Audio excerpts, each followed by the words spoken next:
Mother's Day to all the mothers and grandmothers out there, and I hope you had a wonderful day. Um, so, have I got an exciting lot of news for you? I had a very, very interesting day today, if anyone's interested. Spent time with the kids, surprised my own mother, and I'm hoping that everyone had just as much fun. Okay, so first story that I want to talk about is the Aspen medical issue. Turns out that they have been profiting from the pandemic. Now, not only is this going to be a problem on, well, there's my dog. I will get that fixed up in just a moment. I did have, why is it looking like this? Hold on. Just one sec. I know it's here. It's just not appearing. Okay, here we go. Okay, so the Aspen medical debacle happened right at the height of the pandemic, and I was thinking, I wonder who is taking care of this stuff. I wonder if the government is being responsible with the contracts that they're handing out. And if you just see my dog, I deeply apologize. It's a very fluffy dog and definitely wants to see me right now. Distracted. Okay, so how Aspen Medical cashed in on COVID. I think for-profits have realised that a disaster is a bit like a gold strike. You go plant your flags and say, we're here, humanitarian relief for expert. The COVID-19 pandemic has taken millions of lives and costed trillions of dollars. Now, understanding how deep this rabbit hole went, this was a big deal what they were handed. So authorities struggled to contain the outbreak one after another. The company's name kept popping up in like a very unusual way. So it was, say, when the Ruby Princess come up and a few other issues had popped up. They were like, who's this Aspen Medical and what are they being paid and how come these outbreaks are happening if they've got these medical contracts? So the high-profile controversial coronavirus cruises, from the Diamond Ruby Princess cruise to the deadly outbreaks in aged care homes. Now, aged care homes has a disastrous impact from the pandemic. Now, you'd be thinking, why would you want to profit from that? My thought too.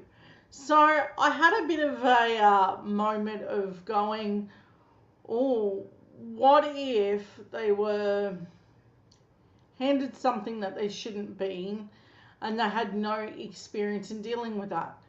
Of course, just like the Nauru contract handed to Paladin, they had no experience in what they were doing.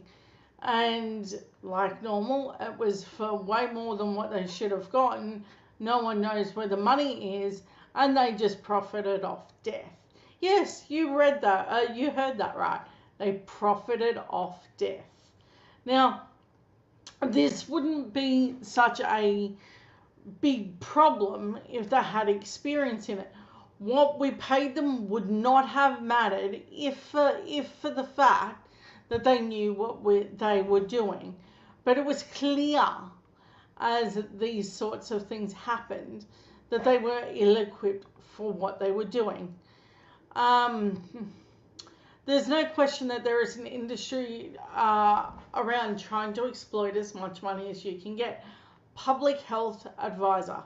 Four Corners investigates Aspen Medical Health Contractor, handpicked by the federal government for lucrative contracts worth more than $1 billion.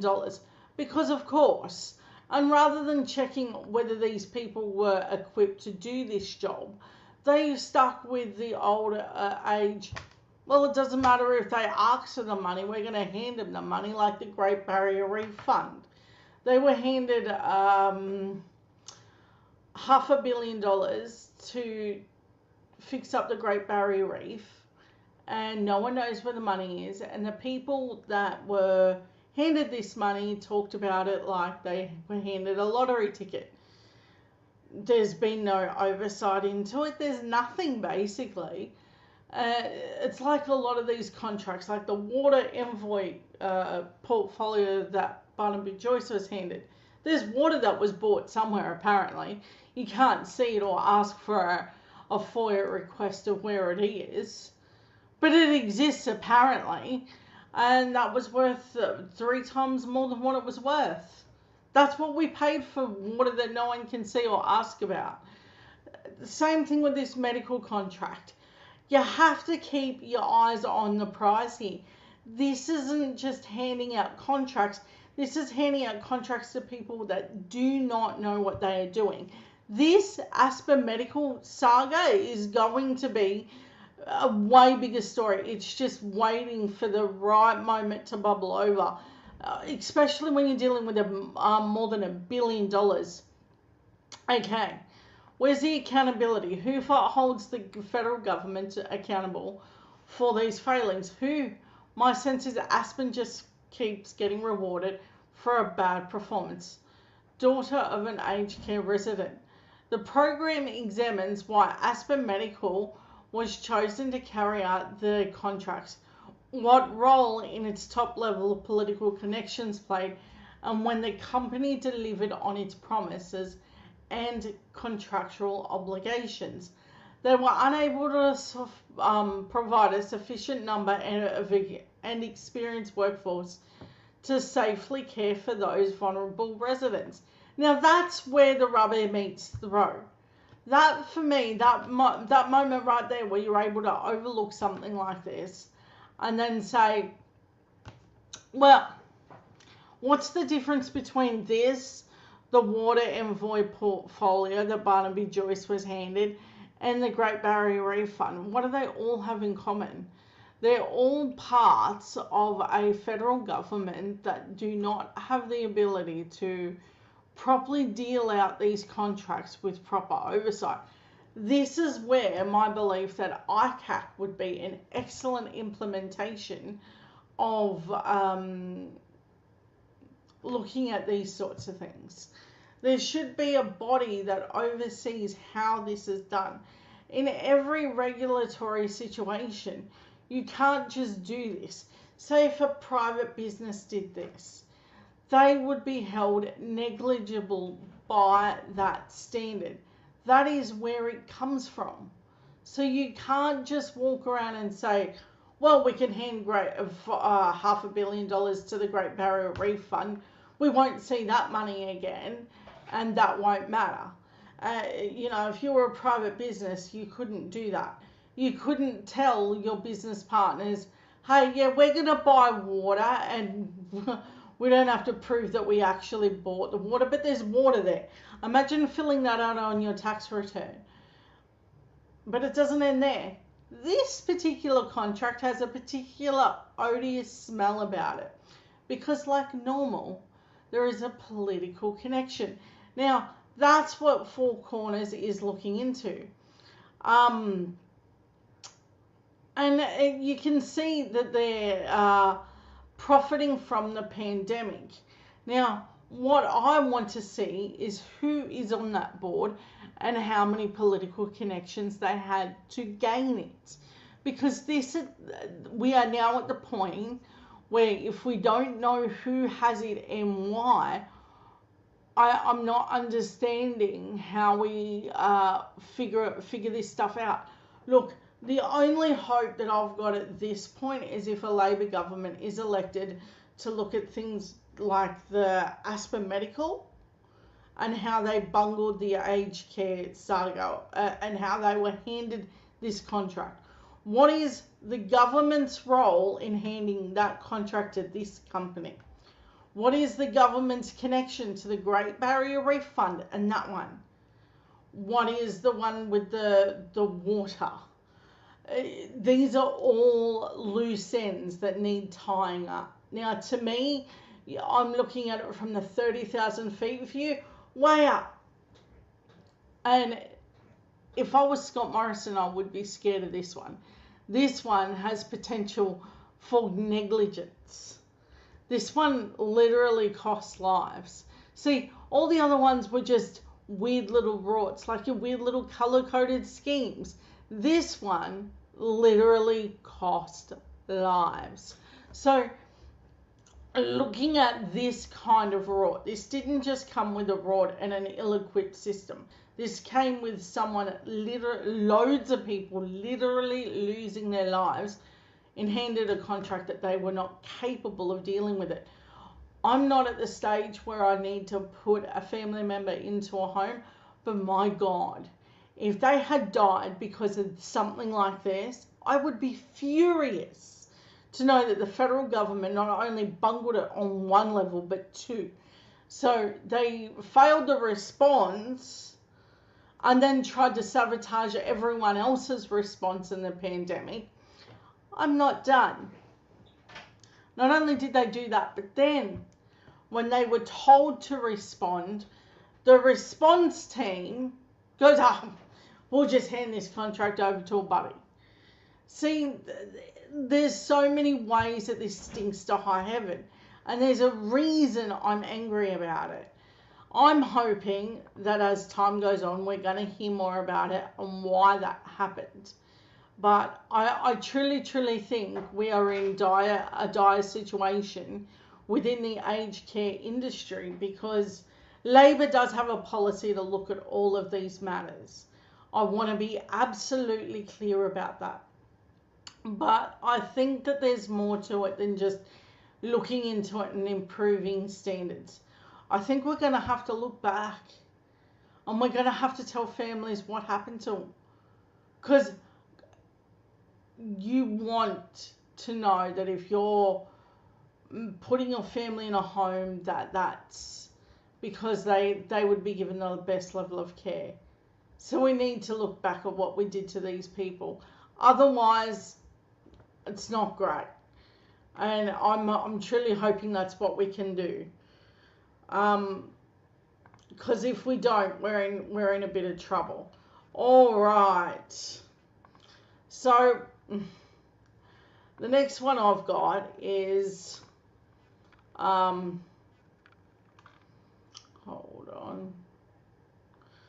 on. We're going to see Scott Morrison lying once again. So when I come across this, I thought, how does he do it? Like, this is no different to the Anzac Day saga, when he's like, I don't know, I wasn't looking at my phone. Like, check this out. He just does it, and he doesn't even think about it. Oh. Texting during the service, and still haven't explained why you were texting during the service and what was so pressing that it needed to be dealt with then and there. Well, I was not texting during the service. The service had, yeah, I know, and it was taken out. It was after the service had completed. Everyone. Tell me lies, tell me sweet little lies. Still haven't explained why you were texting during the service and what was so pressing that it needed to be. He's lying, and he's lying on an epic proportion. He knows he's lying. That's what I mean. And as we're going through this, I think it's important to call it out. He doesn't just lie about the things that we can't see. He's lying about the things that we can clearly see. And I think that that's part of where we're stuck. But this is also another front that he's lying about. So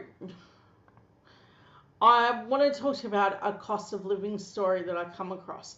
If you notice that I'm making my in-between parts a little bit shorter tonight, because there is so much content that we got to go through, that I think it's important to keep it as brief as possible. Now, this cost of living moment,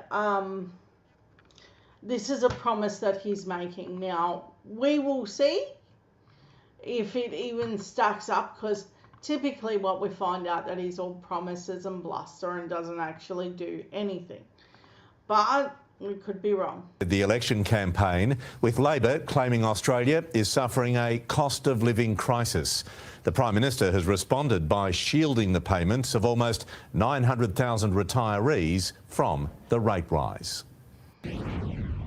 On the march in a must-win Liberal marginal seat, South Australia, the capital of hospitality innovation. Scott Morrison took to the streets in the Adelaide electorate of Boothby. Oh, what's your name? Scott. Scott, there you go. As he continued to defend his record in the wake of yesterday's Reserve Bank interest rate hike. Our economic policies are going to more strongly shield Australians. All right, I need to stop there for just a moment. In the middle of an interest rate rise, that's an important segue. That's something that needs to be touched on. Now, the government chooses these moments. Now, Conservatives in general have always used interest rates as a whacking stick, if you will, a political sword to attack ALP with. Now that the interest rates have gone off, even though the government has no actual control over interest rates, they've always pretended like they did. And they are liars. Filthy, filthy liars. So, on that note, I think you need to see exactly why I know that we should be weaponising this, because they would if it was us. From these uncertain times and the economic pressures that they are facing, whether they be on interest rates or costs of living. Today he extended that shield to nearly 900,000 retirees, freezing the deeming rate, which measures their financial assets and investments to determine how much pension they'll receive. For the next 2 years, the rate will remain at 0.25% for singles with assets of up to $53,600 and couples with $89,000. Anthony Albanese backs the change. Scott Morrison had to be dragged kicking and screaming to make any... This part's important. This means that there is no separation in government in terms of what happens to the elderly deeming rate. Now, this part of it is so super important because the LNP would use it like a whacking stick. Again, they weaponize everything, and I think Labor has not managed to sufficiently whack back. Like, I think Albanese is a strong leader. He's going to make a wonderful leader. But one of the things that Scott Morrison and the LNP do is that they use a heavy, staunch media to attack Labor. Not only do they use the media to attack Labor, but the LNP get a rhetoric and then the media carries it. Now, what I think's happening here is Albo's like, yeah, sure, this is a great idea. Let's do it. This way, whatever whacking stick the media thought they had for him and any whacking stick from the LNP totally annihilates it. Notice how you haven't mentioned it. They haven't mentioned it since that announcement, but I can sure tell you now, no matter which side of government you're going to get, this deeming rates thing will still be active, which is a great move by Albo. changes to deeming rates. Today, the Labor leader targeted Melbourne's Liberal marginal seat of Chisholm, but his key target is always the same. Scott Morrison has an excuse for everything and a plan for nothing. The ill will is mutual. A Labor Party whose leader didn't even know what the unemployment rate was and the cash rate. Yeah, and he didn't know what unemployment people got. You know, it's a little bit weird when then that look on his face, isn't it priceless? That I paused to write on that. I love it. It's amazing that they want to rattle off all these things. Okay, Scott Morrison, what's the real moment? What's the real cost of living for everyone? How much are people down in their wages?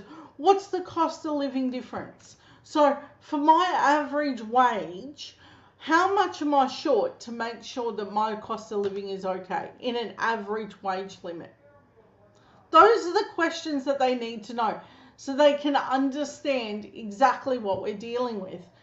But they won't, because the media doesn't want to deal with how bad things are for the average family. It was just 3 weeks ago. He does now. What is the RBA's cash rate? The RBA's cash rate is at 0.35.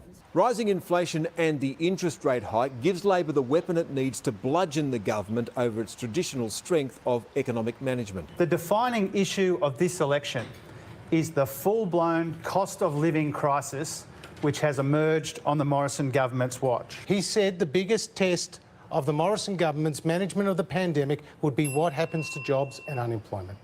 We have delivered the lowest unemployment rate in 48 years, and it's going to go even lower. The party's money men. Why do they lie? Why do they lie? Because they know that this is skewed. And then the media ends it on that lie. Why? Because it's easy. It's an easy win.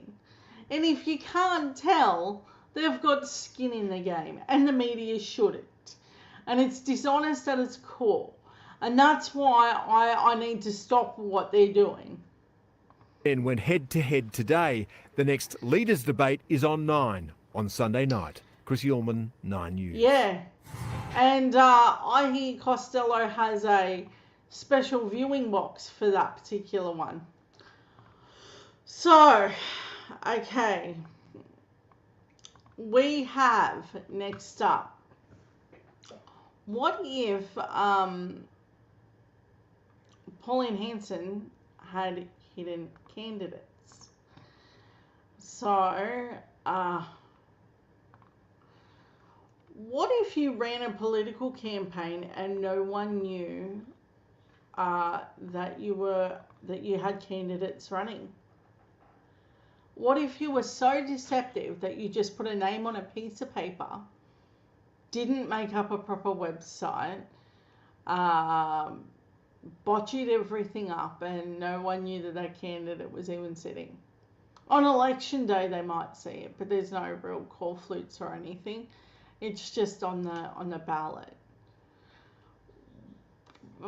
This is what has been found out, that One Nation is contesting many seats and wouldn't even know that they were there. Clive Palmer did a very similar thing and handed over most of his candidates to the LNP. It's true in the last election cycle. Okay, Pauline Hanson's One Nation asks to please explain why some of it. I love the fact that they're still doing the please explain thing. That to me is a beautiful moment of, oh, they haven't forgotten. And I think it's a strange thing that Pauline Hanson still prances around and pretends like she has some political power in this system. Pauline Hanson's One Nation Party is running a network of ghost candidates in the federal election, many of whom have not been seen or heard of in the seats they are supposed to be contesting.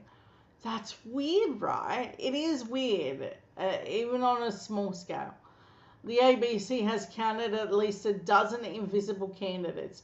While some have stood for One Nation in previous elections, they have no electoral presence in the seats they are contesting, and no visible online footprints either. The candidates are standing in electorates based in New South Wales, Victoria and the ACT.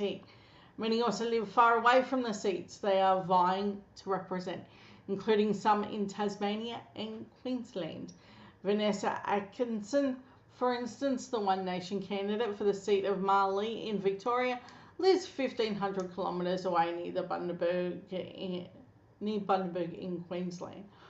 One Nation has pledged to contest every one of the 151 seats in the House of Representatives. Some of the 90 of those candidate nominations were only lodged just before the nominations closed on April 22nd. Yeah, when you're trying to get someone elected and not just trying to get a payday, you have those people and those faces out there really, really, really badly. You make sure no one forgets their name or where they're sitting, and you buy ads. And yes, Pauline Hanson has the money. Of course she has the money. Ask the NRA what they gave her. The identities of the mystery candidate have emerged after an ABC report about Narelle Seymour, the One Nation candidate for the Southern Sydney seat of Hughes. See, the Southern Sydney seat of Hughes is currently occupied by crazy Craig Kelly, which is, I would note, a now Clive Palmer candidate, former LMP. See, it all ties a nice little bow around itself at this point. It's all a little bit embarrassing. Okay, despite attempts to track down the candidate for Hughes, ABC was not able to confirm her identity with One Nation until Wednesday. There was no mention of the seat or the candidate on the party's website. Because if you're doing a legitimate overlook of this sort of stuff, that's what you do. I mean, this is insane. I don't see why it's still being run like this.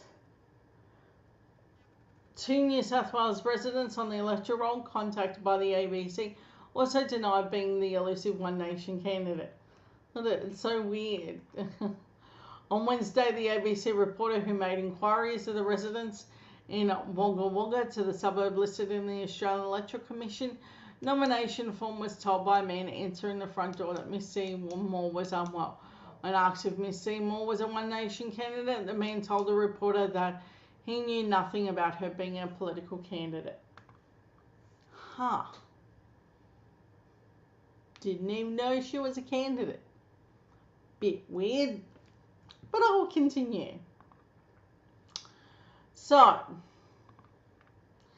AEC makes a contact with the Hughes candidate. AEC said it made contact with Miss Seymour, who was aware of her candidature and appeared to be legitimately nominated as a candidate. There is no law against candidates living outside of the seat in the state territory they are running in. A spokesman said that there is also nothing that requires a candidate to be actively campaigning for the election. However, clearly that would be advantageous if you're genuinely seeking an election, which is exactly what I said.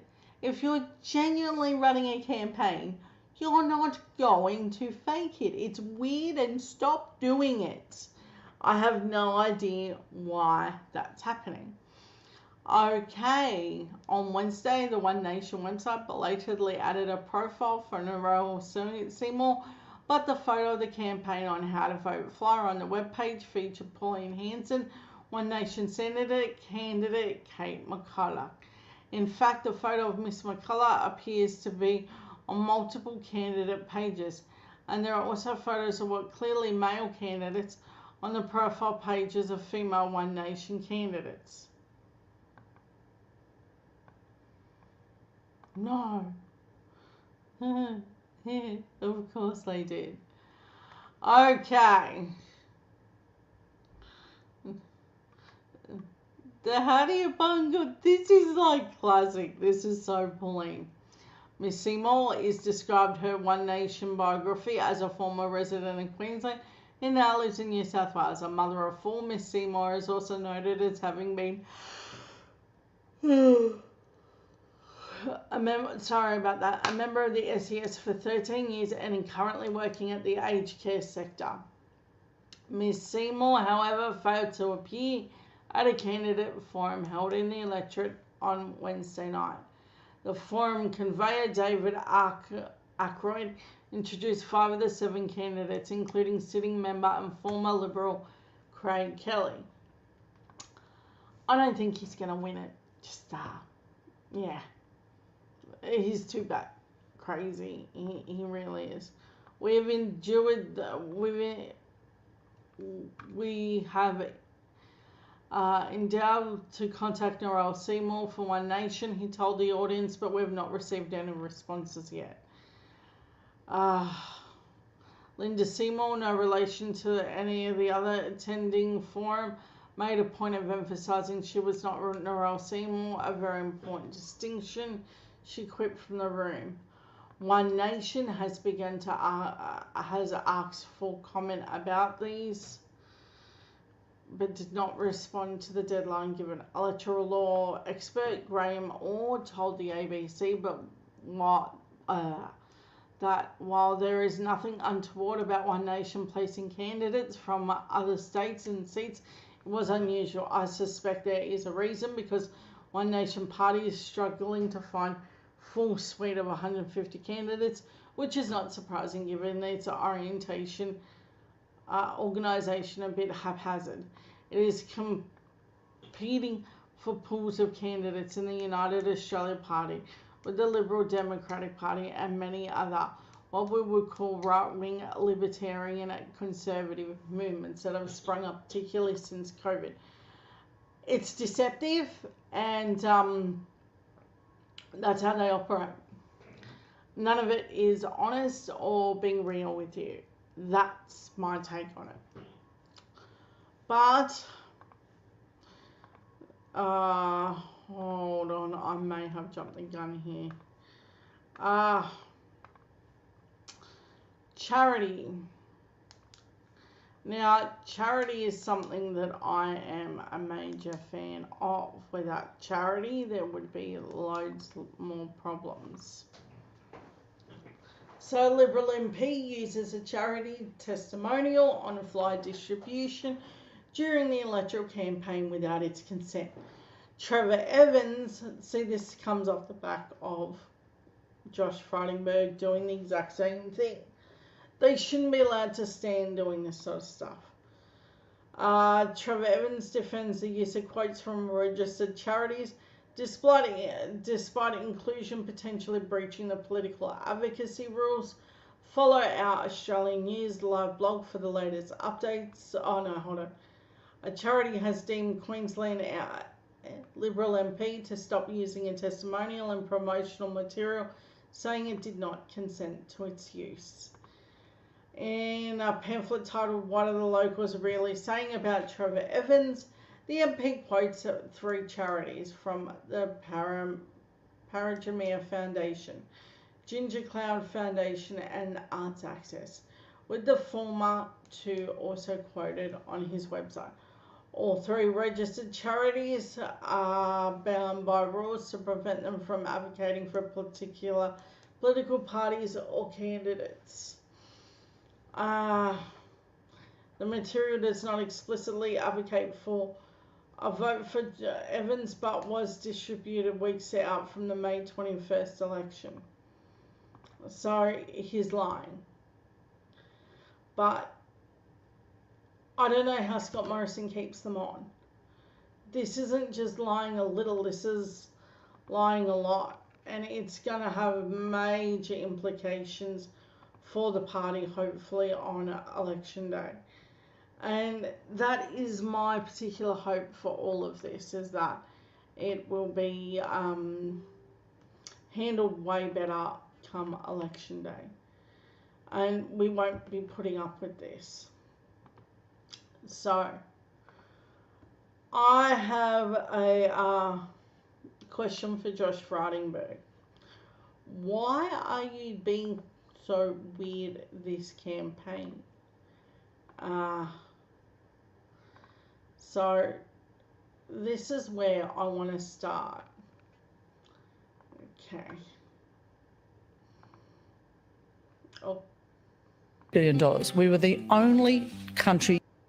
If we look at JobKeeper again, if we get back to JobKeeper, $88 billion. We were the only country in the developed world that had a stimulus scheme like that did not have transparency about where the money went.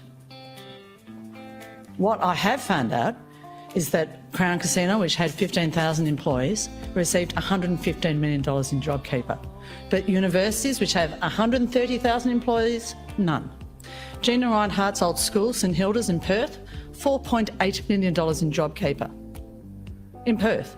Remember how much COVID Perth had? That's the first time COVID's been said in the last hour. Very little. And so while Gina Rinehart's school is getting $4.8 million in 2020, I'm leading a public hospital with an annual budget of $3.5 million to look after 45 staff and thousands of patients during an unprecedented pandemic. And let's face it, public hospitals have been doing it pretty hard. So what we need is transparency about the government spending and where they put our hard-earned at a time where we are really struggling from an economic point of view. Okay, so that's a sign that he's in really big trouble. But I think that it's clear that this isn't going to go well for Josh. But not done there. So there's another one about Josh that I think you should hear. Okay. Watch this. This is amazing. Liberal MP for Kooyong. Treasurer, seems to me the only point of telling the joke that you did about your opponent in Kooyong, Monique Ryan's mother-in-law, that she was going to vote for you, was to imply that not even her own mother-in-law would vote for her. What kind of a candidate decides to publicly wedge a woman against her own mother-in-law? Well, firstly, they put Ted Bayou's son... No, you have to answer this question, Josh Frydenberg. You can't pivot to whataboutery, and I'll let you get to that point in a moment. But what kind of a candidate makes the sober decision to go, I'm going to stand up in public and I'm going to try and humiliate a woman and wedge her against her own mother-in-law? Well, a very nice lady approached me, and she has been telling the same story to multiple people. I'm asking in the you area about your decision. Your decision to stand up and tell that story. We hear all these things out on the hustings, and we make a decision about whether we actually trumpet that publicly or whether we actually just stand back and let it play out for itself. Why'd you decide to do that? Well, with the greatest respect, this lady wanted me to know that she was Monique Ryan's mother-in-law. And why did you want everyone else to know? Well, I think it's a very nice story that she has told me, that not only is she supporting me because she deemed me a nice person, but because she said that I knew what I was doing. It's a nice story to publicly humiliate a woman with her own mother-in-law. Well, I don't accept your characterisation of that. But that's what you did. You don't accept that that's what you did? No. And firstly, the other Monique side... Ryan should just see that story and laugh and roll her eyes and say how charming. Well, it is the truth. And word for word, that is what that lady told me. And you're comfortable dragging someone's family political divisions into the public realm. That's a choice that you confronted. You could have looked at it and gone, great story, but I won't use it. It's a bit, ugly to do that. But you thought, yeah, let's go for it. Well, I think we've got to be careful here by just accepting the other side's version of events here. Oh, no, I'm just going by what came out of your mouth. You told the joke. No, because Monique Ryan on your program could not explain how she was misquoted, because she wasn't. It was word for word. She couldn't explain to you whether her mother was deeply offended I'm sticking to your choice, but we're not getting anywhere with that. But look, what about this? Monique Ryan put this on Twitter yesterday. My 87-year-old mother-in-law is receiving unwanted and distressing phone calls from strangers. This is what happens when Mr. Frydenberg drags my family members into his political campaign. Do you have any regrets about doing that now, given that's been the upshot?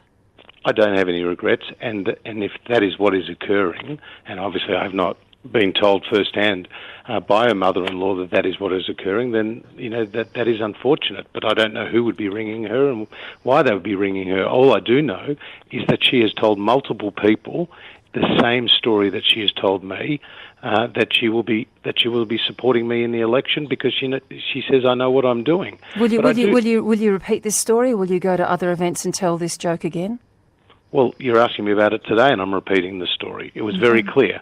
And can I point out to you that when Ted Bayou went to print to say why, as a former Premier of Victoria, he was supporting me and why he was supporting the Liberal Party, then his son was brought into it to respond to that.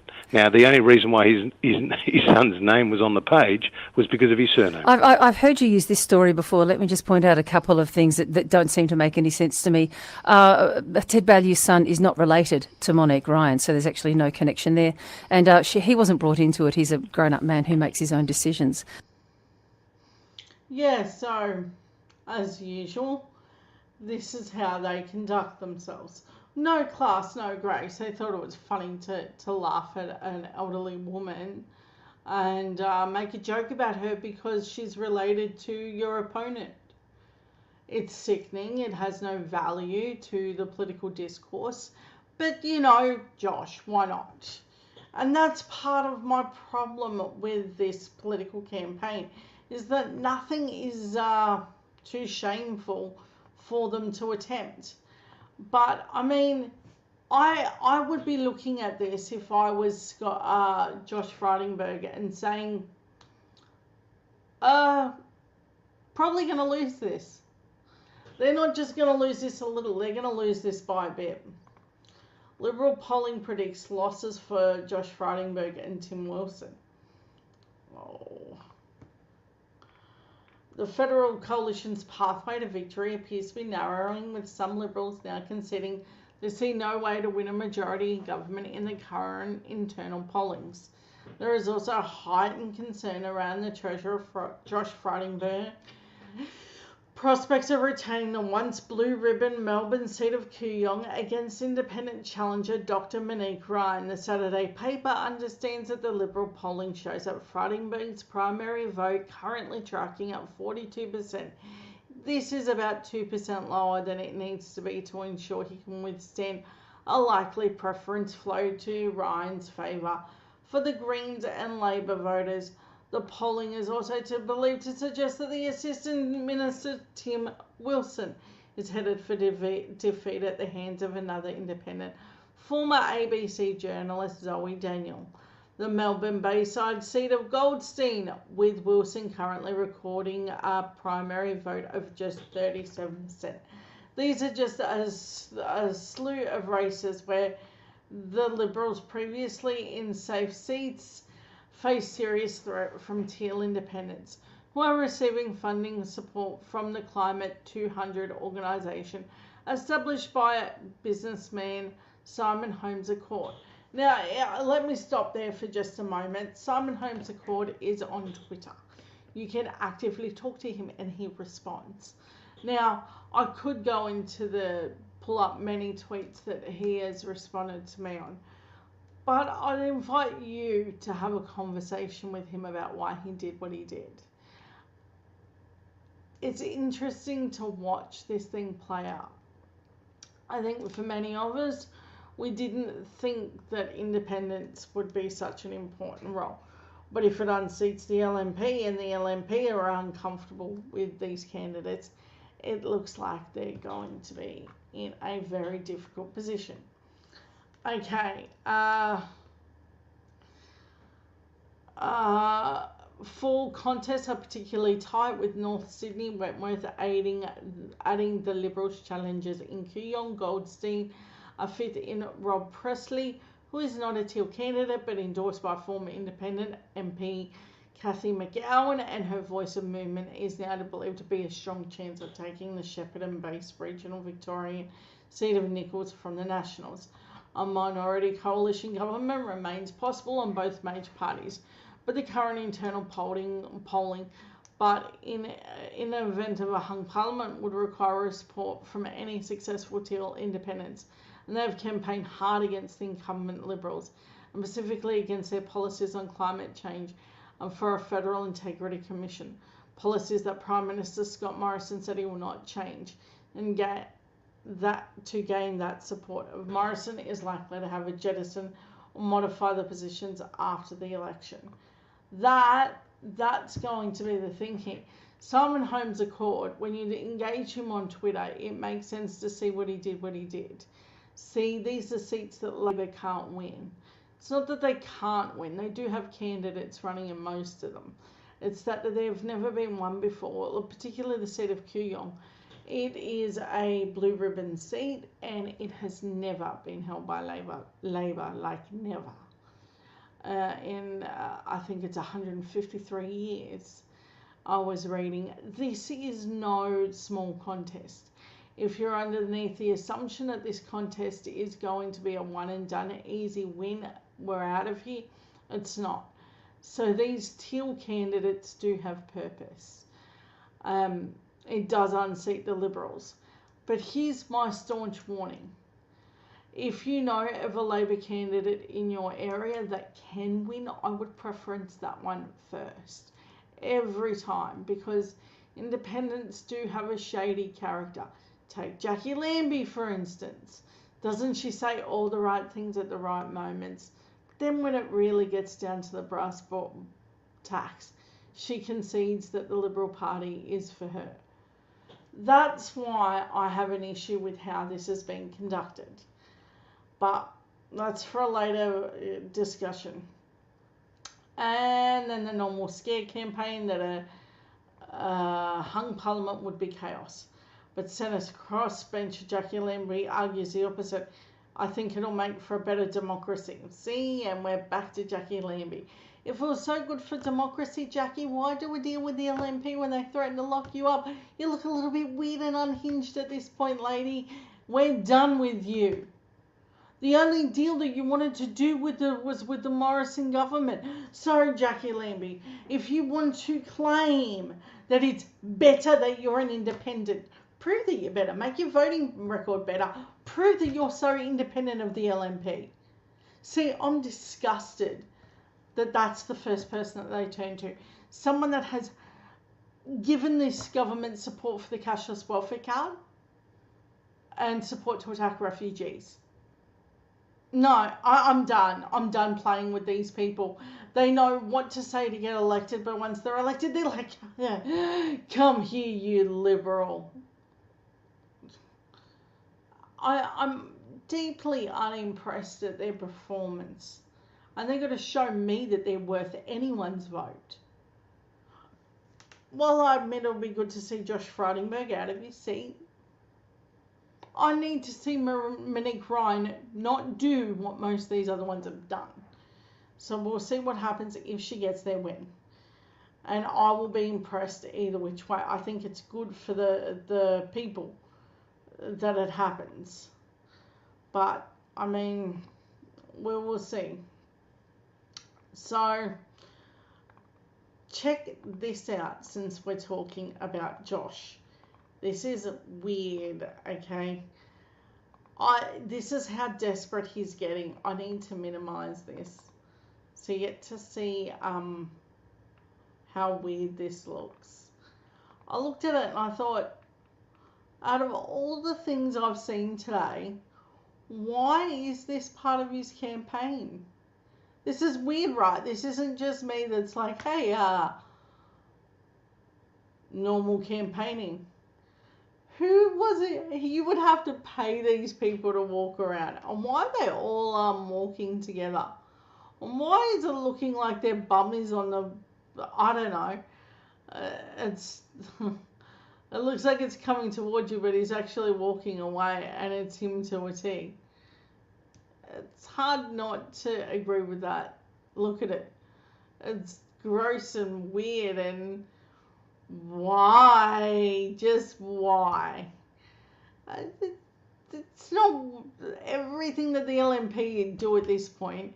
It's beyond weird, and I never ever know what to say. It's just one of those moments where like, oh, we're doing this now. Okay, got weird real quickly. See, now,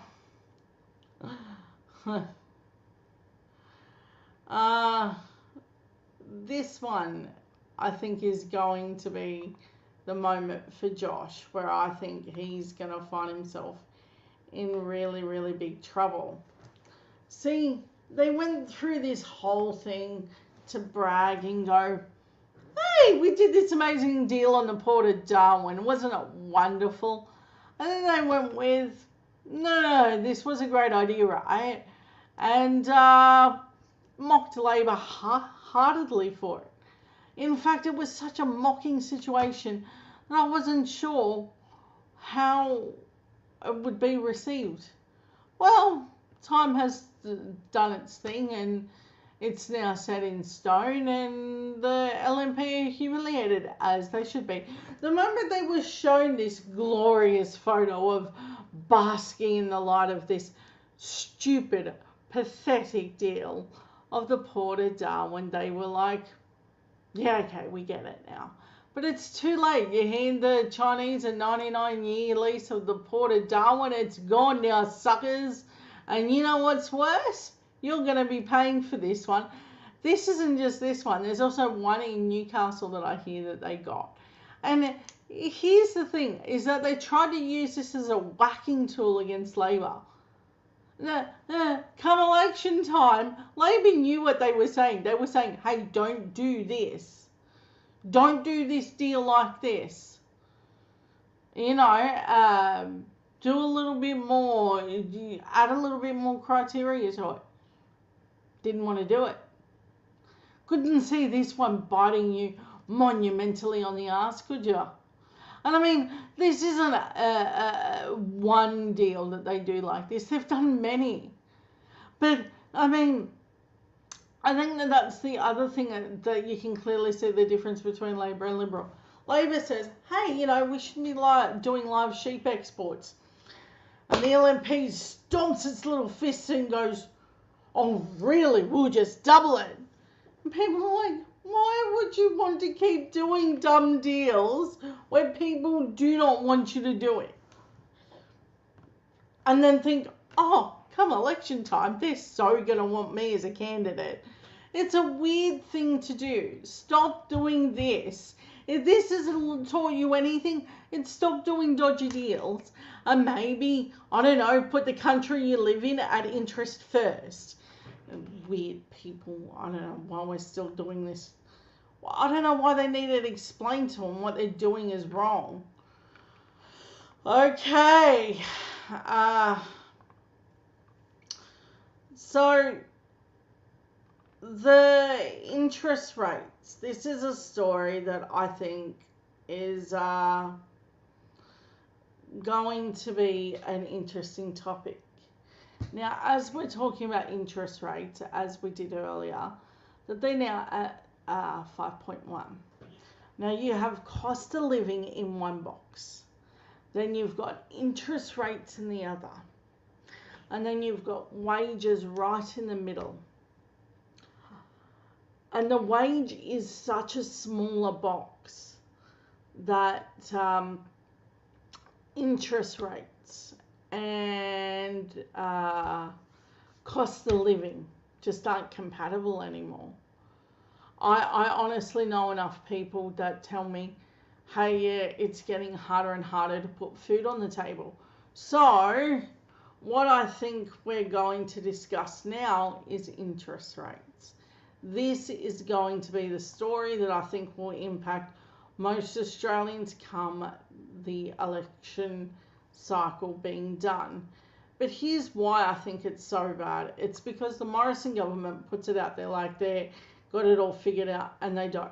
This is the fourth candidate that Scott Morrison has offered up to the people of Lilly in 3 years, and now this candidate stands accused of electoral fraud on the front page of the national broadsheet. And I just don't think that this government's taking my community seriously by acting like that. But I mean, this is now a test for the Prime Minister. What is he going to do about it? We have watched him sensationally intervene in pre-selections in recent times. So what is he going to do now that his candidate in Lilly stands accused of electoral fraud? And if he doesn't disavow him this morning, if he doesn't stop the campaigning in Lilly this morning, then I think it reflects on his own integrity. This is the fourth candidate that Scott Morrison has offered up to the people. Oh, this was the wrong story, but that's...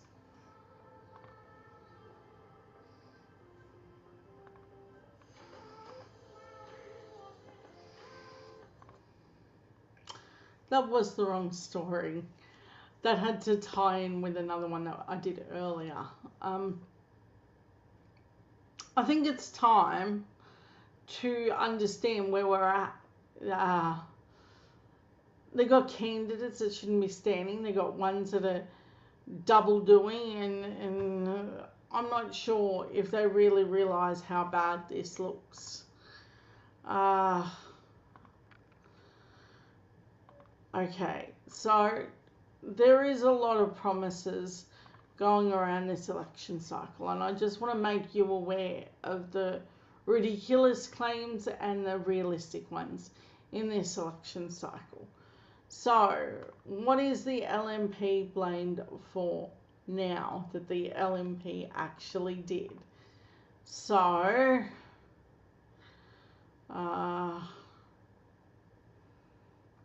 where is it? Check this out. How ridiculous is this? Scott Morrison blamed the Labor for his own MPs crossing the floor against his discrimination bill. Let me break that down for you. So Scott Morrison is mad that Liberal MPs crossed the floor against his bigot bill. And then it blames the Labor Party for that. Because personal responsibility, the true slogan of any Conservative, is no false narrative. Of course they can't help themselves. Of course they need the narrative of, hey, yeah, no, it's really the other guy's fault when my guy does something stupid or does something that I don't like. It's someone else's fault. And I give you this moment.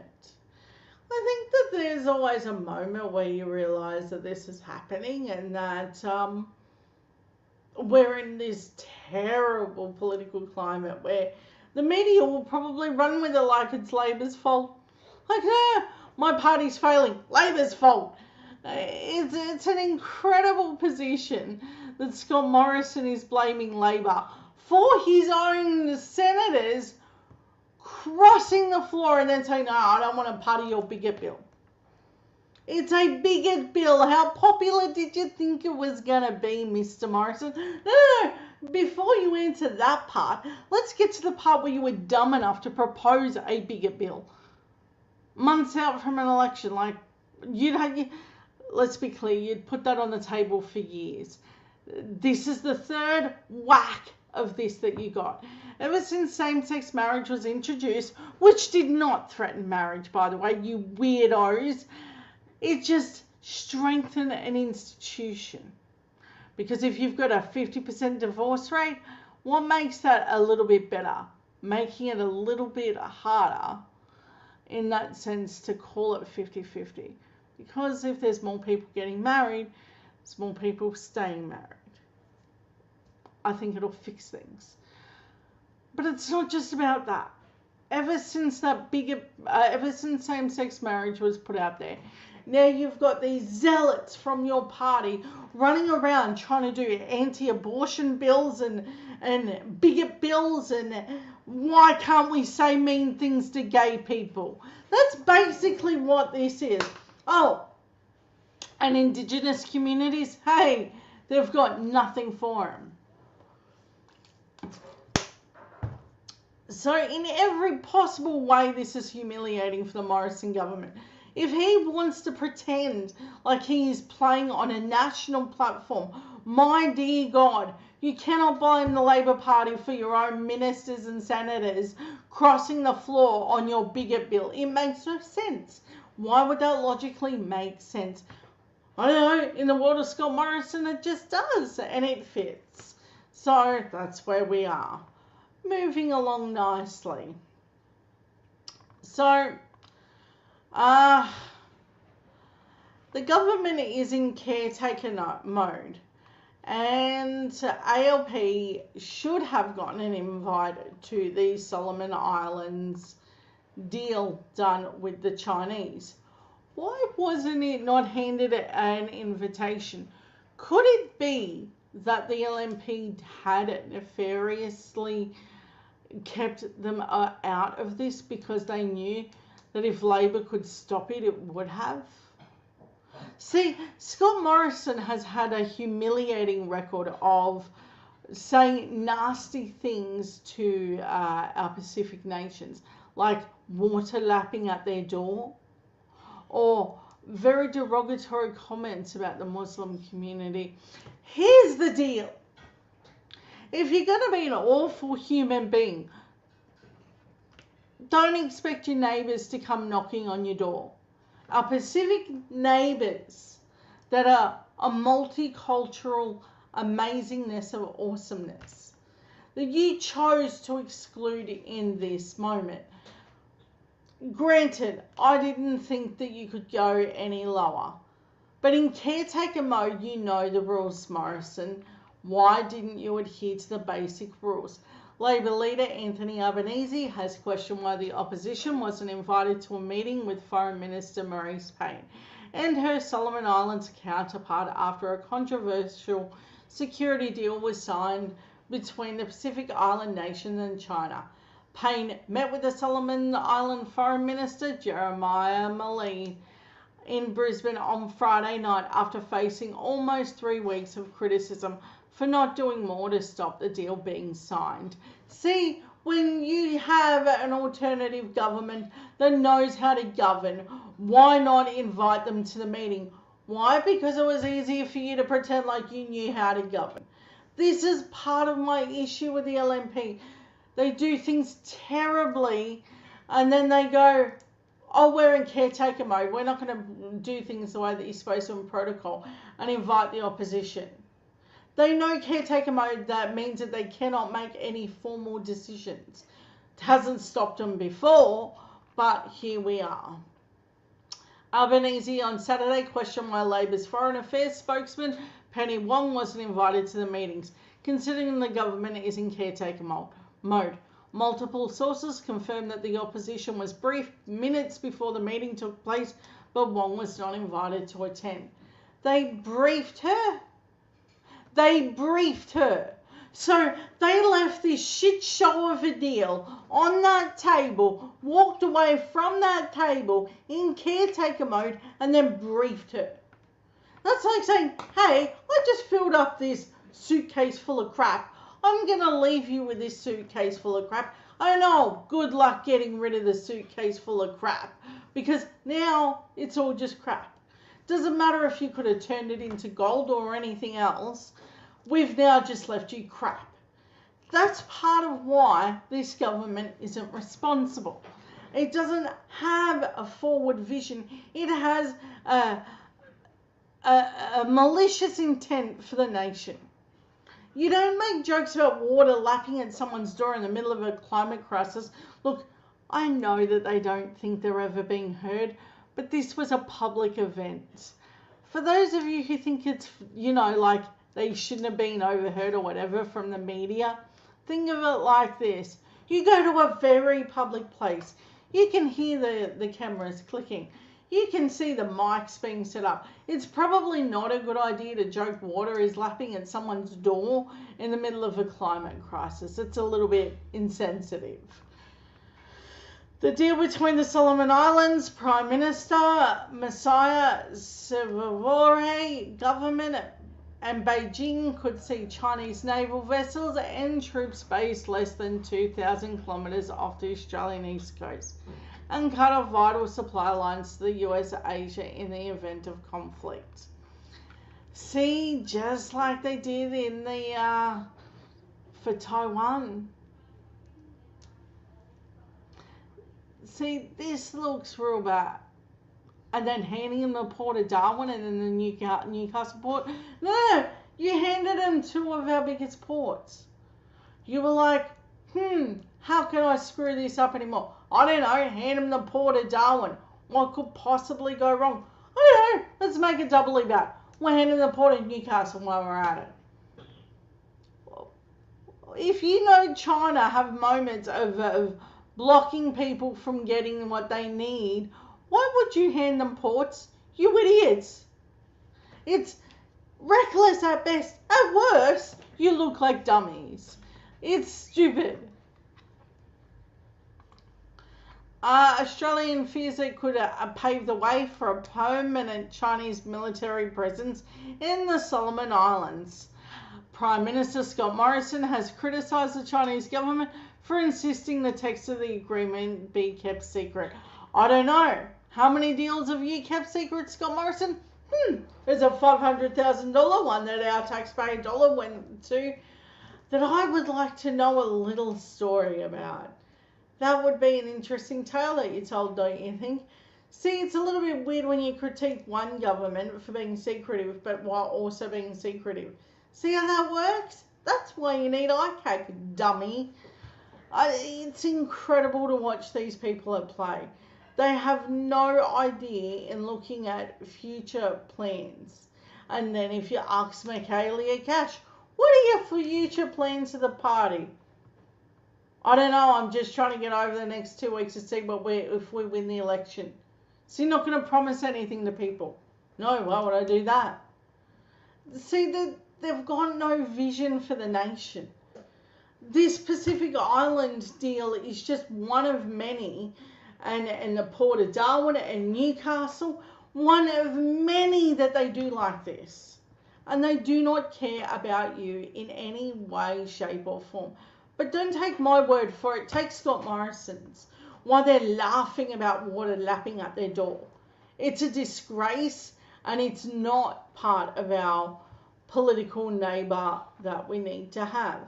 A spokesman for Payne said that Friday night's meeting, as she retired, that Australia had been consistent and clear in stating the respect to the Solomon Islands sovereign decision making. We became ill-equipped to deal with this deal because we joked about their people. We have mocked them as a nation. Whether you voted for this LNP government is irrelevant. They represent us on every level. So we need to be shamed into telling people, no, this deal happened because of that moment. And do not think for a moment that they're going to regret doing this. As the country burned, did they regret not helping you? As the pandemic hit, did they stop and think maybe we're killing too many people? They just have no remorse. So do not think that the LNP voters are going to have remorse about this level of stupidity. This has a level of stupidity written all over it, like Campbell Newman's deal on Adani in caretaker mode. They do this dumb stuff in caretaker mode where they don't invite the opposition and they don't do proper oversight. They just sort of go, hey, we've done a deal, and pat on the back and on your way. They don't care about proper integrity ways of doing this stuff. There is a proper protocol to this. And the reason that Penny Wong should have been at the table and sat at this particular table is because she's quite diplomatic. Unlike Maurice Payne, who thought, maybe not. Maurice Payne is too busy getting carpet cleaners on Brittany Higgins' rape. And calling her a fat cow. Calling a rape victim a fat cow. That's basically the level of intelligence from Maurice Payne. That's my problem with this. They send someone with no class to a meeting where you need ultimate class. The Chinese are going to do deals all over the world. The Belt and Road Initiative is real. And it has real implications for the world as countries like Australia, the US, and Britain suffer economic downfalls after the pandemic and because of Rupert Murdoch telling them that they don't need things like a good Medicare system and a good social justice system or any of those good things. So spare me the lecture with a Conservative, which, by the way, yes, I see you, MJ Rowe, or whatever your name is, and a couple of others that have popped up on my group that have decided to troll me this close to the election. Yes, I see you, and it's wonderful that you decided to join. Hopefully you learned something about what these Conservatives are doing to our country. We all should be deeply disturbed and rattled at what they just did. In caretaker mode, no less. They don't have any seriousness for who will be... Not only do they not have a plan for if they lose government. So there's no plan for if they win government, and there's no plan if they lose government. They just don't have a plan. This is our national security. What we are messing with now is a time where national security will become a major focus. I'm strong on borders and I stop these with the weird boat that Scott Morrison had. That's going to have implications. But don't take my word for it. Take theirs. Their own words indict them on that very fact alone. But here's where it gets interesting. I have reached out to several MPs in relation to that particular correspondence over Marie's pain. Not even a staffer would whimper a response. They're just waiting for Marie's pain to make a legitimate response, which is weird that she hasn't. Her responses are, well, I don't know, something happened. She's not even aware and fully abreast on the deal that took place.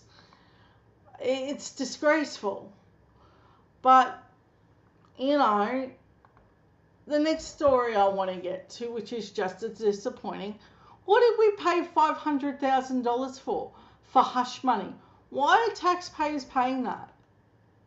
This is another depressing story close to an election that we shouldn't have even needed to be dealing in. Scott Morrison confirms $500,000 payments was not for Alan Tudge's abuse, which means it had to be for the sexual assault complaint against Josh Frydenberg. See, here's the deal. Josh Frydenberg is hated, and hated a lot. So why would taxpayer funds be used for $500,000 to bail them out of this and then the taxpayers not know what it's for? Why is there no oversight to this? This is precisely why ICAC is needed. $500,000 in hush money that cannot be explained away in any legitimate form. Scott Morrison and Senator Ann Ruston, who is the coalition campaign spokesman, have both stated that $500,000 that will be paid to Rachel Miller is for a separate matter, other than the ones that were subject to the Thorne inquiry, which meant it had to be for the alleged sexual assault harassment of the Federal Treasurer Josh Frydenberg. Now, the reason that we have to say alleged is because that is, by all means, a moment of saying we can't prove that it did or didn't happen. But I'm just going to outwardly go out on a limb here and say that you don't hand over $500,000 because you did nothing. The payment in itself is, to me, is an admission of guilt. But, you know, I'm probably jumping the cart before the horse. On the 11th of April, Ann Ruston said on the ABC that the payout was not related to the misconduct allegations raised by Miller, but a separate matter. And on the 17th of April, the Australian Federal Reserve, no, AFR, what is the Australian Financial Review, I knew I'd get there, published an article titled Rachel Miller's Taxpayer Fund and Payout, Not About Tudge. Both Scott Morrison and Ann Ruston refused to answer further questions, claiming they did not know what the separate matter of the $500,000 payment was for, which is not believable. Yeah, I can just see handing over $500,000 and not being told why. Seems legit to me. Why not? Because that's how they operate. This is weird. The problem for Scott Morrison and Ann Ruston and the media claiming that they don't know what the separate matter is, that it's not hard to pull the various news reports together and tell the full story of what I've done below. Quick outline of events. On the 9th of November 2020, Rachel Miller told her story on Four Corners program in an episode called Inside the Canberra Bubble of her affair with federal MP Alan Tudge, who was her boss at the time, and the treatment of her after the affair finished. The government did not take any action except to attack the ABC.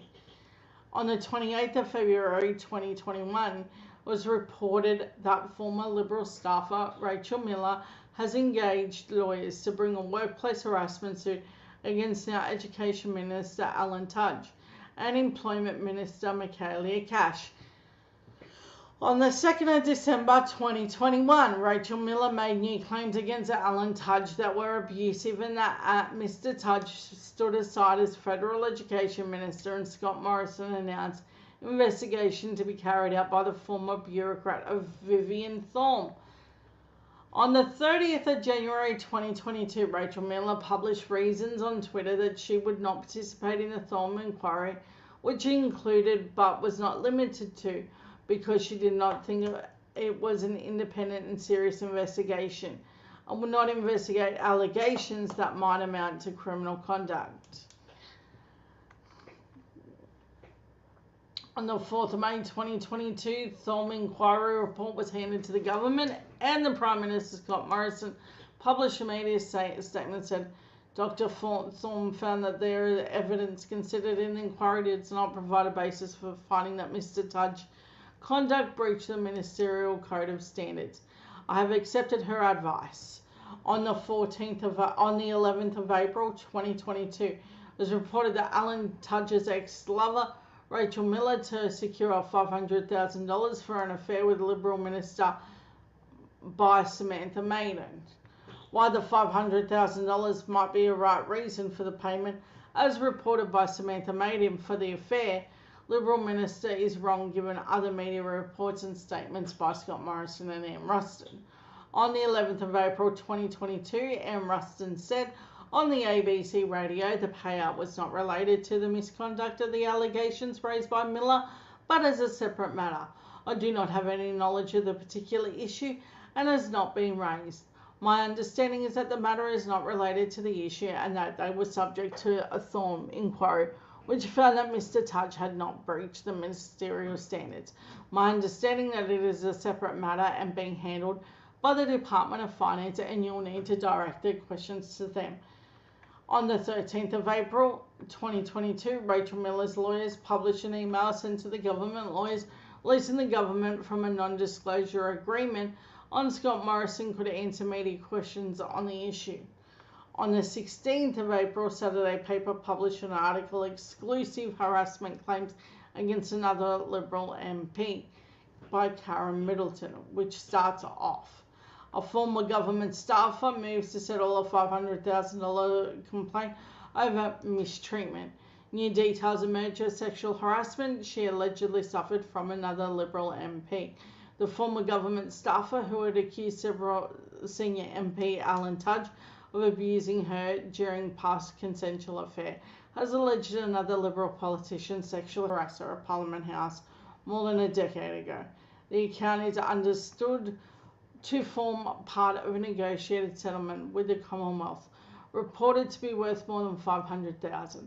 The government declined to confirm the details of the payment or explain why it is being made. Rachel Miller's allegations go beyond those she levelled against Tudge. He denies that they are understood and include specific historical allegations of sexual harassment against different Liberal MPs who is still in federal parliament. The incident is alleged to have occurred in 2010. On the 17th of April 2022, the AFR published an article titled Rachel Miller's Taxpayer-Funded Payout, not about Tudge, which started off. See, it makes them look like they're not even trying. Their background on this, what are we paying for, and how long do we have to tolerate this as being the normal moment of government? This is how we've expected the Liberal Party to behave, and it shouldn't. This is how no government should behave ever. But this is where we're at.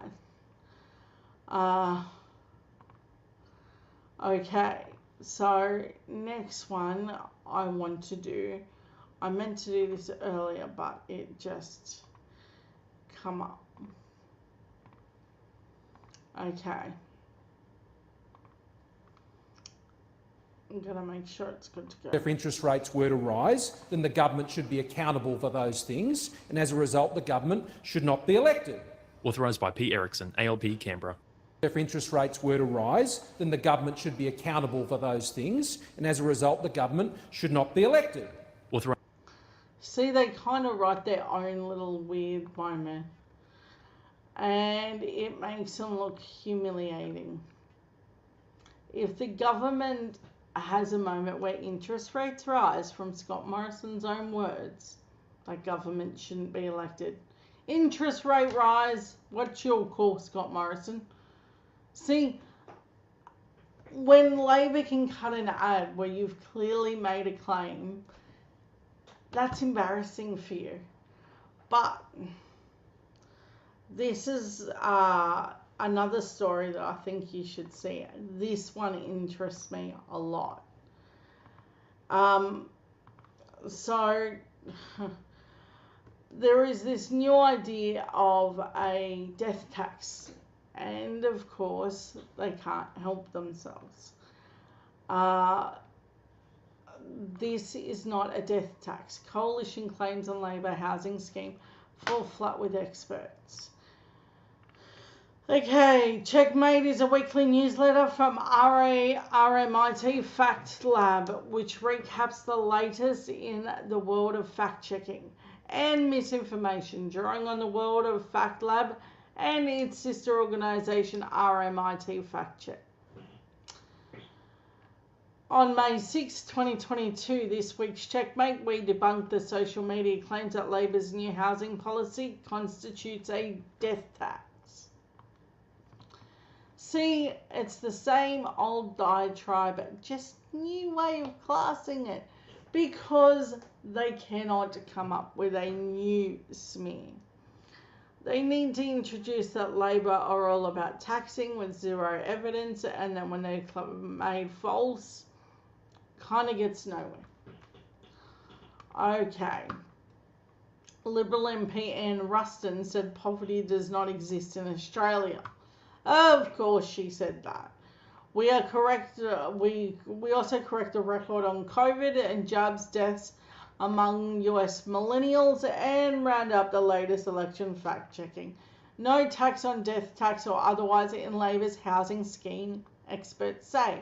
Suggestions that an aspect of Labor's newly unveiled affordable housing scheme amounts to a death tax have been shot down by experts. The Help by scheme announced this week would see a Labor government own as much as 40% stake in homes bought by qualifying low-income earners and would only need to contribute 60% of the purchase price. If elected, Labor would make the scheme available for up to 10,000 home buyers per year, an annual income of less than $90,000 for singles and $120,000 for couples. But the scheme has come under attack from coalition ministers and some sections of the media who have post-populated that it would happen. What would happen to those houses in the event of a buyer's death? Shadow Housing Minister Jason Clare confirmed earlier this week that anyone inheriting a property purchase under the scheme would need to meet the same income qualification as the original buyer. If an inheritor earned above the threshold, they would need to buy either out the government or sell the house with the government and the inheritor recouping the respective states. Speaking to Sydney Radio Monday, Liberal Senator Jane Hume said the scheme would be like paying 40% housing tax, which the government takes its share back. But it's not. On the same program the next day, Housing Minister Michael Sukkar said the plan was essentially a charge on the death tax of your parents, which it's not. Sky News put it even more bluntly during an interview with Deputy Opposition Leader Richard Marles on host Peter Stefanovic insisted that the inheritance rules amounted to a death tax, which it's not. Back to my first question though, if you sell it, that's a death tax, he said. Mr. Marles protested the assertion and said that's not right at all. Experts agree. Well, what do you know? Experts agree with Richard Marles. It's not like the media has any skin in the game. Cough, cough. I mean, if you're going to be this blatantly dishonest this close to the election and be rabid and stupid, how about you at least take the time to figure out what it is that you're trying to pull here? This is nothing more than a sham moment to pretend like this is happening. And you're being blatantly dishonest. And Carl Stefanovic, I don't care where you're born and if you want to walk off the set and want to be a gigantic crybaby, but I won't tolerate that kind of behaviour from any journalist. It's disgraceful that you played a Sky After Dark trick, playing fiddle to sticks with what is the better economic managers of this country. And if you are honest, any true arbiter of truth, you wouldn't run the LNP's rhetoric. Now, would you? That would be, I don't know, journalistic of you. It's rather bizarre. The plan was clearly not a tax, the Grattan Institute Economic Policy Program Director Brennan Coates said. that they told Checkmate. It's not a compulsory charge on someone's income. Robert Burring said the Tax Transfer Policy Institute of the Australian National University concurred, telling Checkmate this is not a death tax. Also in an email, Dale Brockabella, Associate Professor at the University of New South Wales, suggested it would be more accurate to describe the inheritance rules as forced acquisition purchases. And the remaining part of it, interest of the property at 30-40% through having to start making payments. This is not a tax. You understand that, Liberals? It's not a tax. If you understand the status quo, you cannot make it a tax. Ergo, you cannot pull a Peter Credlin again. Peter Credlin got away with that lie on a carbon tax because it held the rhetoric out. And it's dishonest and blatantly discredited at its very finest. He first said that the first person making them payments is getting something for the payment, and namely in interest property. Secondly, if the impost is not a tax, and it cannot be a death tax. So if it's not a death tax at the inception of the deal, why would it be at the end? See, that's where you get into a little sticky point. Mr. Coates, meanwhile, explained that in the event of a death of a person who had purchased a house under the scheme, that the inheritance process was no different to what a bank would do. Gee, hello, one moment, audience. Yep, what can I do?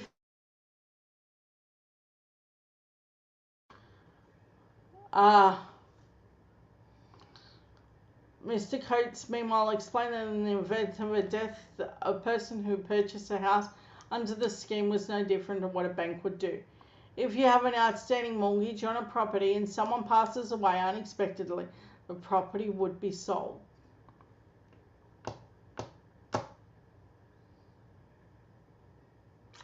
That's the amount of air that it takes for them to understand that that's not it. Yeah. She's dishonest at its core. It's repugnant that we're even having this discussion. She's yeah, it's dishonest. Okay. Professor Brewing offered a similar analogy. The scheme is just the government acting like a bank. And if your children sell your house to pay off the mortgage, no one would call it a death tax. Mr. Coates added that the coalition scheme already in place, the home equity release scheme, acted the same way. The scheme basically allows people to borrow against the value of their home in a retirement to boost their income at the debt settled when the house is sold. Anne Ruston said that I did not claim that there was no such thing as poverty. She did. She did claim that. 35%.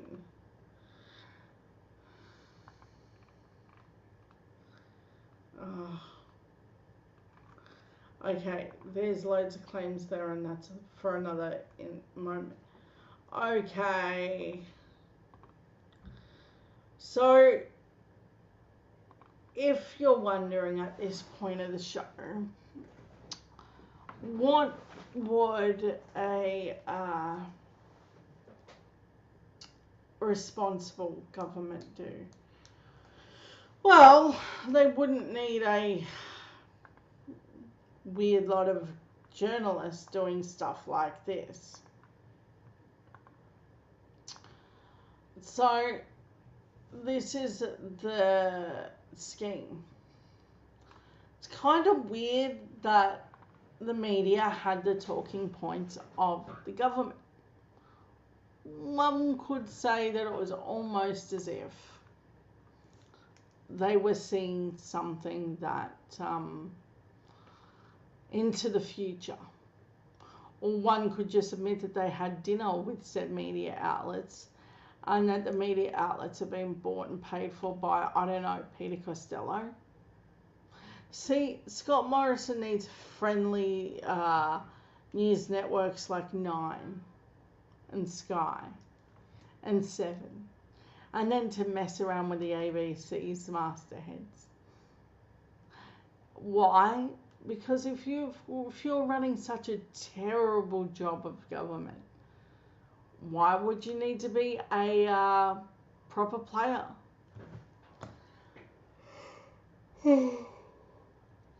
Why would you need an honest moment like, I don't know, running a proper campaign?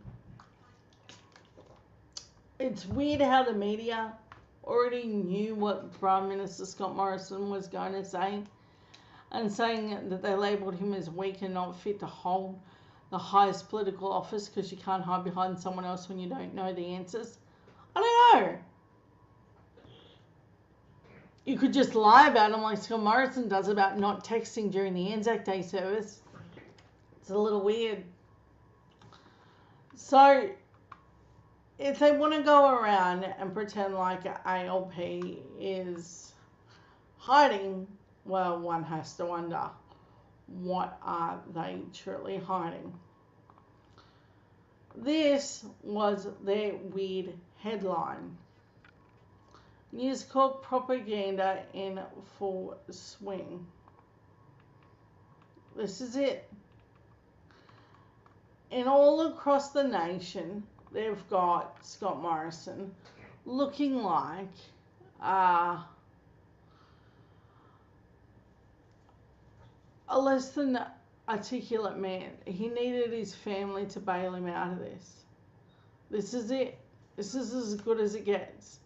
Him with his kids and his wife and a dog. Because copying Albo with a nice photo shoot in one magazine, they've got this weird moment of my answer is family. We're at the point now where Murdoch is desperate and he's trying to revamp the image of the man in an everyday shirt and pants and dog, and even the dog looks uncomfortable sitting on him. I don't understand how we have this, but this isn't unusual for our Prime Minister. They think this is the normal thing to do. And then to have it run across the whole country like, yeah, seems legit to me. But I want to give you some hope. Murdoch doesn't have the hold that he thinks he does. So I believe that we can change government. I truly do believe that. Why do I believe that? Because of this. Boris Johnson's Conservatives lost their grip on London. This is a big deal. This means how they did it, why they did it, and how their level of governing has cost them big. And I'm seeing similar things in the seat of Eden Monaro and many others that the ALP have won. And they're losing to people that normally they wouldn't think to. Labor turfed out the Tories in former strongholds, but the Tories failed to make hope for in-ground. A marginal Croydon group of weary Conservative activists were trying to drum up votes in London.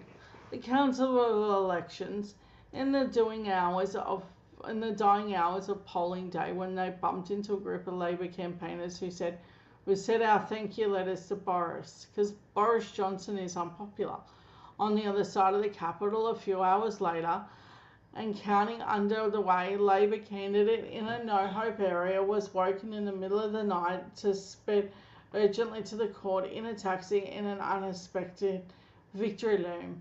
Not a shredder of work was done on the ward. A Labor insider admitted to the shock result in Hampstead Town, which has never before returning in a Labor councillor. Across London, Labor turfed out Conservatives in strongholds in Wandsworth, Westminster, Barnet, while Tories failed to make and hope for inroads at Sutton. The result described as catastrophic by Gavin Marwell, a former London Tory MP, the former staff of Theresa May. Labor takes several Conservative flagship councillors in London. This is bad for Conservatives. If you look at it from the 30,000 feet view, they're not going to have much in terms of this. Oh, they're just not. It's having a super bad effect, and I think it's time that we looked at it for what it is. I don't think it's going to benefit them to do this. But just in those moments, I want you to understand that Labor does have it in them to win. And you would think in a place like England that they would be super conservative, but no, not really. And it's not compulsory to vote, so that's what it is. So we'll see what happens there. So I'm hoping for a similar victory here. So I want to go back to this story because I think it's important. And I think you should hear from it.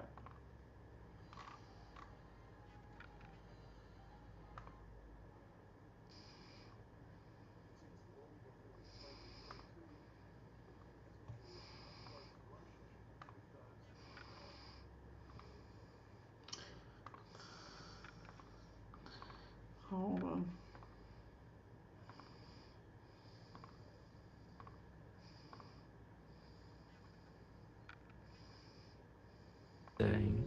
Or lunch with the minister, it costs you money. They don't do it because they like the look of your face. But despite its promises, Aspen Medical has repeatedly failed to deliver. They were unable to provide a sufficient in number and experienced workforce to safely care for these vulnerable residents, and people suffered. People suffered. It was unprofessional to go ahead with the contract under those circumstances, as we weren't able to deliver those things that were promised inside the contract. And sometimes the consequences are grave. Aspen Medical, where's their sense of ethics? They pride themselves on, if we can't deliver something, we will tell the customer, i.e. in this case the Commonwealth Government. Why didn't they have the guts to do that? The company has a long record of turning misery into big business. It worries me when for-profits have discovered humanitarian disasters as being opportunities like a gold strike to say we can make dollars out of that. This is a business. This is a big business. The medical side of it doesn't seem to be a concern. So, just making money. That's all they're in for. Would you say the company was ruthless about profit? Certainly.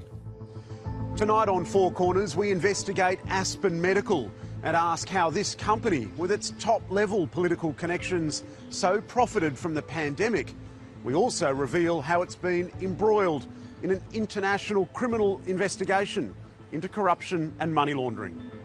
See, that's the important part to take note from this, is that this is a company that they knew couldn't handle this, and they did it anyway, because our Liberal Party just doesn't care what the truth is. They're just out to grab whatever they can.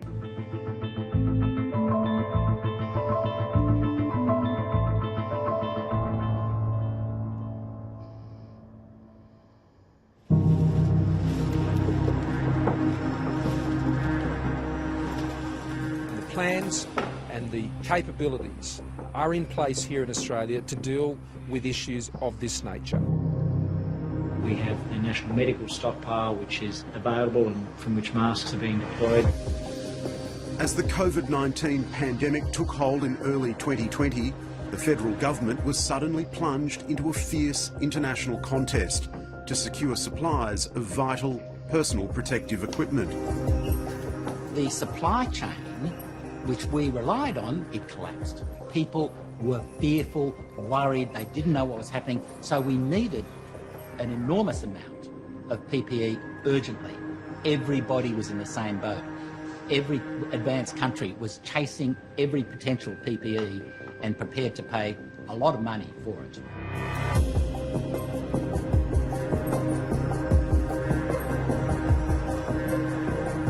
To move fast, the government outsourced the procurement, selecting companies without any public tender. Catch that? Without any public tender, they did it. So they didn't even look at other companies and then they outsourced it. How disgusting is that as a government entity? The point of probity rules is to get the best value for money. And some people might call it red tape, but there's a trade-off between efficiency and urgency. The big winner was Aspen Medical, Right on time. a Canberra-based health services provider that specialises in recruiting medical staff. Quietly over the last week, the government has secured an additional 54 million masks. So is Greg Hunt resigning because of this or because of something way worse? You have to wonder. There should be an inquiry into exactly this. To support our health and medical service workers. It was awarded contracts worth more than $1.1 billion to supply PPE on a national scale, something it had never done before. Aspen Medical's contracts were worth $500 million more than any other providers. Tell me about the experience that Aspen had up until that point in procuring face masks. Again, I can only talk up until 2019, but it would be zero. What do you mean zero? Oh, we'd never done that before. It had never procured face masks? Never. No one was more surprised when Aspen Medical won these contracts than Andrew Walker, who co-founded Aspen Medical. It's a little weird when the co-founder is like, we've never done this before. Like, that's the normal thing that we should be discussing. It's so bloody weird.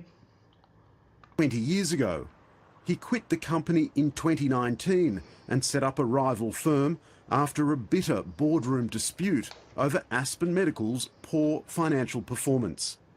The financial situation was parlous. We were breaching banking covenants.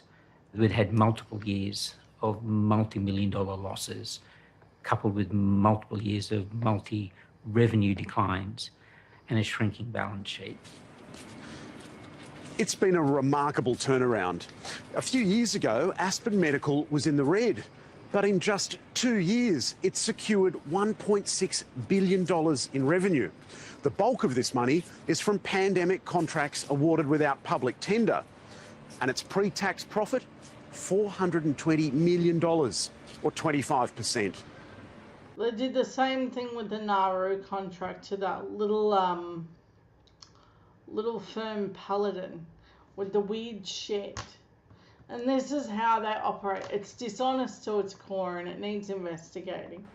I think anything up to and just slightly above 10% is fine. I think 25% is actually getting on the higher side.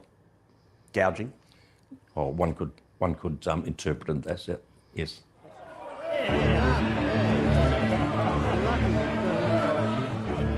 Call the Minister for Health. From the outset, Aspen Medical has cultivated close relationships with the government. We've contracted with the great Australian company Aspen. Great Canberra success stories like Aspen Medical, for instance. When he was Health Minister, Tony Abbott opened the company's offices in Canberra, and in 2014, his government awarded it a lucrative contract for a clinic overseas. So they've done this before. They've done similar to... I was wondering, I'm like, where is the political connection? Cue Tony Abbott. I knew it was weird. Aspen is a very, very well regarded Australian provider. The company's record and charm offensive have impressed a roll call of other politicians. But one thing I know, when we need a partner in times such as this, Aspen Medical is a reliable and trusted partner. Aspen Medical's access to the Liberal government is in part thanks to this man, Michael Wooldridge, who was Health Minister in the Howard government. In 2007, the company recruited Wooldridge to its board. Michael had his own consulting firm, his own political consulting firm. Boom! And there's the weird connection that it all just sort of makes sense why they had breached banking ethics and had no contract like this before. Sounds a little bit like the Great Barrier Reef Fund, just a fair bit smellier and with a lot more depth. This is wow moment for me. And then to see that Tony Abbott also did a deal with them.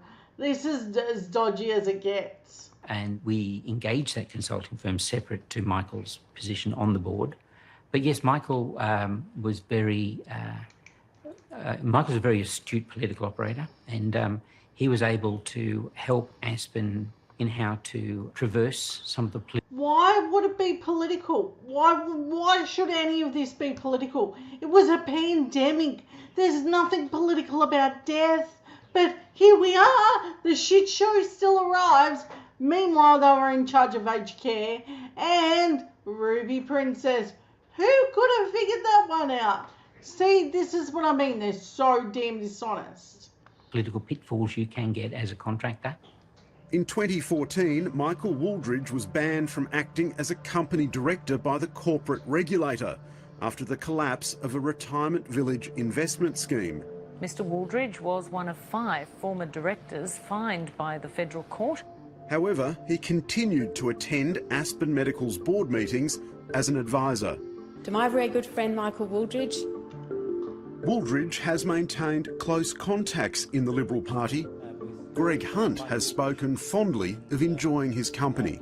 During the course of the evening, Mike served one of his vintage ports.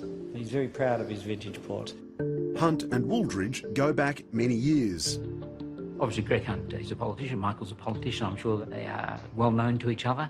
I believe they're quite close friends. I know Michael Wooldridge has introduced me to Greg Hunt, and he and Michael has arranged for me to go to Greg Hunt's office, which is very nice, on a budget dinner. I think Michael's family has a connection with Greg Hunt's family. I think Michael's sister Mary may have been at university with Minister Hunt.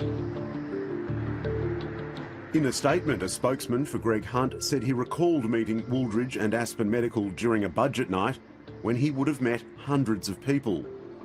Yeah, just played off like that. Andrew Walker says the company's access to power was obtained through Michael Wooldridge's connections and regular donations to the Liberal Party.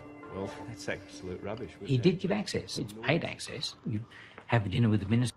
So they paid for this. Oh, this is big. Or lunch with the minister, and it costs you money. They don't do it because they like the look of your face. But there's very much this paid access, and Michael and his consulting firm were able to facilitate that. Greg Hunt's office told Four Corners that we are not aware of nor have any record of any lobbying by Dr. Wooldridge on behalf of Aspen Medical in relation to any procurement, nor was the firm introduced to either the department or the minister by Dr. Wooldridge. The minister was not involved in any purchasing recommendations, assessments, approvals, contract negotiations or decisions. The statement pointed to a finding by the Audit Office that PPE purchases were within or below the appropriate price range, and added, Minister Hunt has had minimal engagement with Aspen.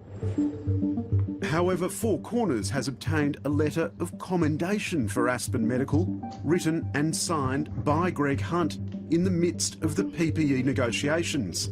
It described the company as world recognised and nationally awarded, and said it was a trusted supplier of health services to the Australian government. The letter was undated and addressed to whom it may concern. Here we have a minister in charge, or who's a minister assisting in the area of the public service, writing a letter which is highly dubious, undated, fulsome, to whom it may concern. We've got no idea, neither does he, in what context Aspen Medical would use this letter. So it is extraordinarily unusual and, in fact, dangerous for a minister, or in fact for a public servant, to actually have any contact, any engagement, and certainly to write a letter of this kind. Greg Hunt's spokesman says the letter was written to support Aspen Medical in tendering for work in the United States and is appropriate for Australian firms assisting in international activity. Aspen Medical is a donor to the ALP too. In 2020, the Queensland Labor government invested in the company's new face mask manufacturing plant. Earlier this year, Aspen was also granted a multi-million-dollar contract without tender for a Queensland quarantine facility. Premier, you have the call. I'm advised by the Deputy Premier that they were the only company that could do that contract.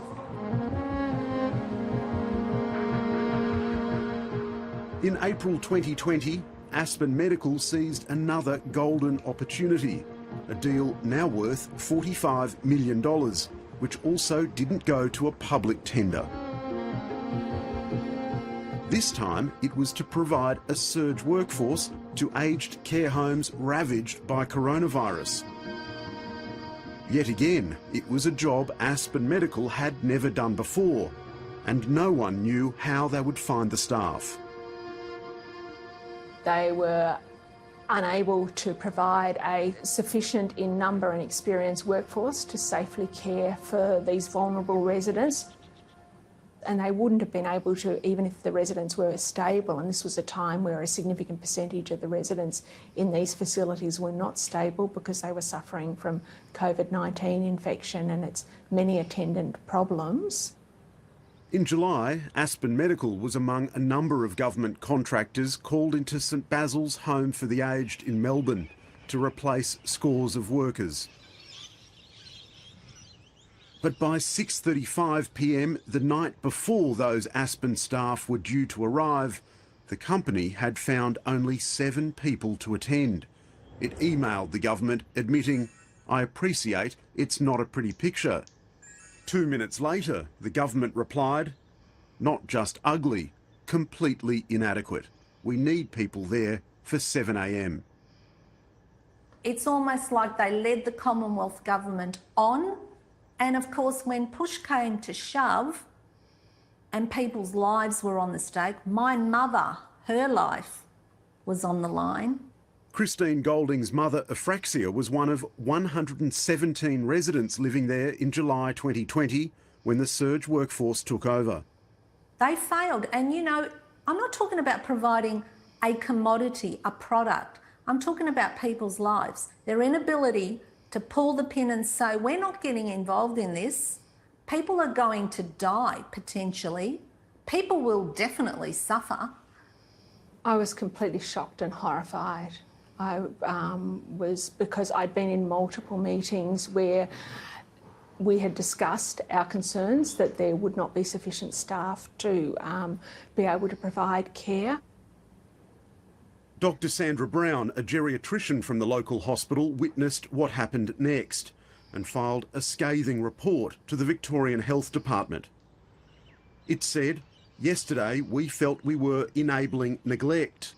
She reported residents not being fed, personal care had not been attended for incontinent patients, delays to medication delivery, many breaches in the PPE observed by the PSA staff, multiple falls. All the residents were placed at risk. For me, that was the most distressing day of my career to date. 50 residents of St Basil's died, including Christine Golding's mother. The coroner is yet to determine how many died of COVID-19 and how many died of neglect. No one party is solely responsible for the tragedy. Not true, because there's many points of failures. There's not one thing that caused 50 people to die in that 4-week period. So there were many parties, and that's why it's complex. Of course Aspen's responsible. They were one. At any time, at any point in time, they could have said, it's not going to work. Aspen told Four Corners it provided staff in exceptionally difficult circumstances, was only paid for the staff it did provide, and that an independent review made no adverse findings against the company in relation to its role at St Basil's. They knew it was risky, but yet they went ahead with it. They went along with it. You know why? It wasn't their mum in there, wasn't their dad in there, wasn't their grandmother in there, wasn't their grandfather in there.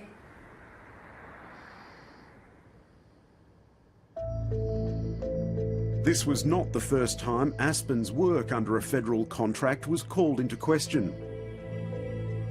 Patrick Castles now works for Andrew Walker, but in 2014 he was recruited by Aspen Medical to rescue a $170 million a year contract to provide healthcare on Australia's defence bases.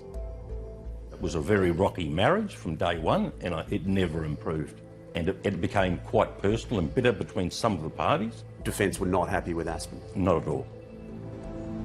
The Defence Department repeatedly complained about Aspen Medical's performance, citing medication errors as well as the quality and number of staff it provided. They were claiming all sorts of breaches of the contract requirements, whether they be in credentialing, whether they be in key performance indicators, or failure to do certain things or undertake certain things and complete them satisfactorily. Aspen Medical was issued with formal notices for failing to achieve the targets it had agreed to. Aspen certainly signed up for those. They were the basis of the contract, and that's what was contained within the contract. So for each of those breaches represented almost $5,000, and they added up very, very quickly across a number of years. And the amount in dispute at one stage is well over $1 million. Aspen Medical acknowledged it paid compensation for staffing shortfalls under the contract, adding this was inevitable given the scale of the job. That contract was not renewed, and at the time it was made apparent that the customer was not happy with the way we were going about our business. I think that's fair to say. Following Andrew Walker's departure from the company, he and Aspen's executive chairman, Glenn Keys, are now suing each other over their separation agreement. Yeah, because that's exactly how they all behave now. This is going to be a scandal of epic proportions for the LNP. How do they talk around this very lucrative yet untested deal? I think that it's time that we had the conversation that says that they're not up to the job. But I mean, this is where we are. They're not equipped to deal with governing. They're not equipped to deal with what's going to happen when the fallout inevitably happens. This is a tragedy, what happened with Aspen Medical. Like the Great Barrier Reef Fund, it's a tragedy to the Great Barrier Reef. Or like the refugee deal. Any deal that the LNP have engaged has never been in good faith. So, if you engage someone before May 21st on voting, make sure that they hear this. Make sure that they know that the LNP have done these appalling deals that have costed lives and the environment. So, that about wraps it up for me on this week's episode of This Week in Politics. I want to thank any and all viewers of the program, and I want to make sure that you appreciate the content I bring your way. Have a wonderful evening and see you next week. Bye, guys.